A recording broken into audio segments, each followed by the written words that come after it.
आपण या ठिकाणी भाविक म्हणून आला आहात, आपल्या अडीअडचणी मांडण्यासाठी आला आहात, हे मान्य आहे.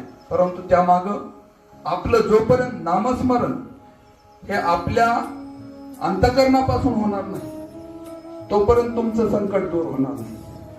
हे मात्र तीळ मात्र सांगतो, ज्या माणसाचं नामस्मरण अंतःकरणात होतं त्यावेळेसच त्याला मुक्ती मिळणार. मुक्तीचा मार्ग भगवंतापाशी आहे. भगवंत आपल्याकडून करून घेणार आहे, पण त्यासाठी आपल्याला वेळ घेणं गरजेचं आहे.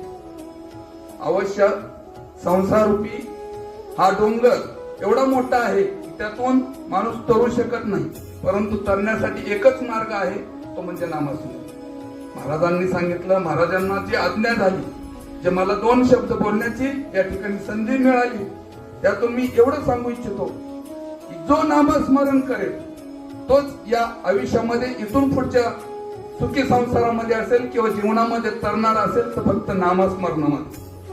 मग तो कशा वेळेस कुठल्या वेळेस करतो याला महत्व नाही, फक्त नामस्मरण घडणं महत्वाचं आहे आणि त्या नामस्मरणातूनच आपली मुक्तता होणार आहे. सर्वांना हात जोडून दत्तरायाच्या कृपेने असेल, तुम्ही ज्या भक्ताला मानत असाल, ज्या धर्माला मानत असाल, ज्या पंथाला मानत असाल किंवा ज्या देवादिकाला मानत असाल, फक्त त्याचं नामस्मरण हे अंतःकरणापासून करा.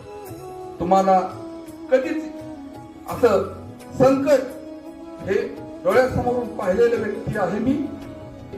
जे आज उपस्थित आहेत त्यांनी बी लक्ष द्या, जे उपस्थित नाहीत त्यांना बी सांगा, फक्त नाम जो करणार आहे, नामस्मरण जो करणार आहे त्यांनीच या दरबारामध्ये यावं असं माझं तर कळकळीचा हात जोडून विनंती आहे सगळ्यांना.